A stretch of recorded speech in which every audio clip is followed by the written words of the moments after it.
Hashtag boycott Laila అనేది ఇప్పుడు వినిపిస్తోంది.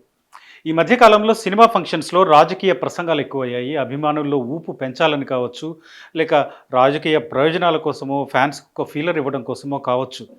సినిమాకు సంబంధించిన డాష్ మీద పొలిటికల్ కామెంట్స్ కూడా జరుగుతున్నాయి. ప్రత్యక్షంగా, పరోక్షంగా చేస్తున్నారు. ఇవి సంచలనంగా మారుతున్నాయి. కానీ అంతిమంగా ఇవి సినిమాలపై కూడా ప్రభావం చూపుతున్నాయి. ముఖ్యంగా ఏపీలో కూటమి ప్రభుత్వం వచ్చిన తర్వాత ఇట్లాంటివి కొన్ని జరిగాయి.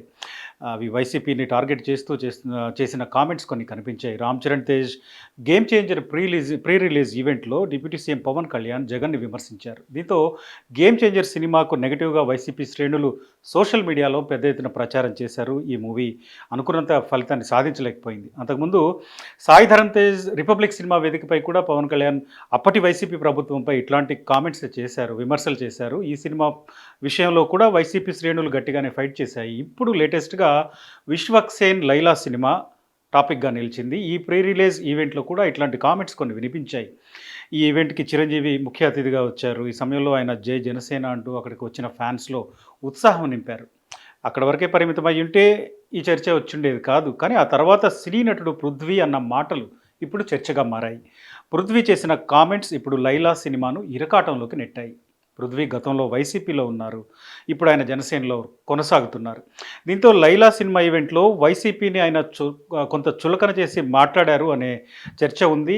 ఈ మూవీలో తాను మేకల సతిగా పనిచేశానని, ఎన్ని మేకలు ఉన్నాయని అడిగితే 150 ఉన్నాయని చెప్పారని, చివరిలో మాత్రం కేవలం 11 గొర్రెలే ఉన్నాయి అని ఆయన Laila movie pre release dash మీద అన్నారు. పోయిన ఎన్నికల్లో వైసీపీ 11 సీట్లే గెలిచింది. దాన్ని దృష్టిలో పెట్టుకునే పృథ్వీ ఈ కామెంట్లు చేశారు అని వైసీపీ శ్రేణులు రంగంలోకి దిగారు. ఒక్కసారిగా బాయ్‌కాట్ లైలా అంటూ సోషల్ మీడియాలో మొదలుపెట్టారు. ట్విట్టర్‌లో 25,000కు పైగా లైలా సినిమాకు వ్యతిరేకంగా ట్వీట్‌లొచ్చాయి. బాయ్‌కాట్ లైలా అంటూ నేషనల్ లెవెల్‌లో వైసీపీ శ్రేణులు సినిమాకు వ్యతిరేకంగా ట్రెండ్ చేశారు. క్షమాపణలు చెప్పకపోతే సినిమాను బ్యాన్ చేస్తామని వైసీపీ శ్రేణులు హెచ్చరించాయి. చివరికి సినిమా టీం దిగొచ్చింది. క్షమాపణలు చెప్పింది. పృథ్వీ మాట్లాడిన దానికి అది ఆయన వ్యక్తిగతం తప్ప మాకు ఎట్లాంటి సంబంధం లేదు. ఆయన నిజానికి అసలు ఏం మాట్లాడాడో కూడా మాకు తెలియదు. ఆ టైంలో మేము చిరంజీవిని ఇన్వైట్ చేయడం రిసీవ్ చేసుకోవడానికి వేదికకు దూరంగా ఉన్నాము. ఆయన అట్లా మాట్లాడకుండా ఉండాల్సింది అని సినిమా టీం అంటోంది. విశ్వక్సేన్‌తో పాటు డైరెక్టర్ కూడా కలిసి. ఆయన తరపున మేము క్షమాపణ చెప్తున్నాము. మా సినిమాని బలి చేయొద్దు అంటున్నారు.